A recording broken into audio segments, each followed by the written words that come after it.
দেখো কি পাতা বাজার থেকে নিয়ে এসছে। তোমরা চেনো কি থানকুনি পাতা?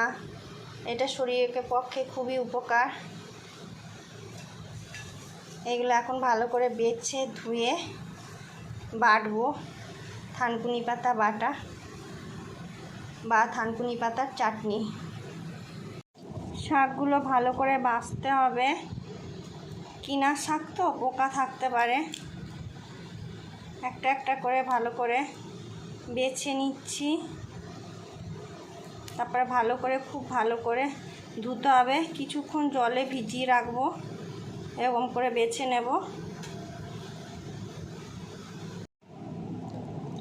অনেক কবার ধুয়ে জলে ভিজিয়ে রেখেছি। এবার এগুলো ভালো করে জল নিগড়ে নিগড়ে তুলে বেটে নেব।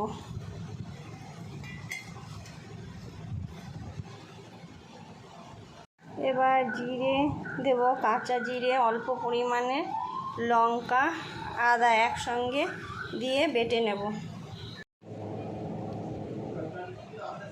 পেস্ট হয়ে গেছে।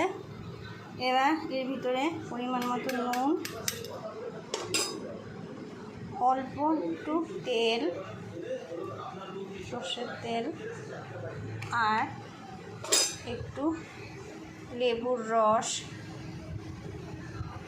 দিয়ে ভালো করে মিশিয়ে নেব। এই থানকুনি পাতা বাটা তোমরা যদি খাও, বাড়িতে এরকম করে বেটে খাবে বা এই চাটনি বানিয়ে খাবে, শরীর পক্ষে খুবই উপকার। আর কমেন্টে জানাবে, লাইক করে দেবে, শেয়ার করে দেবে।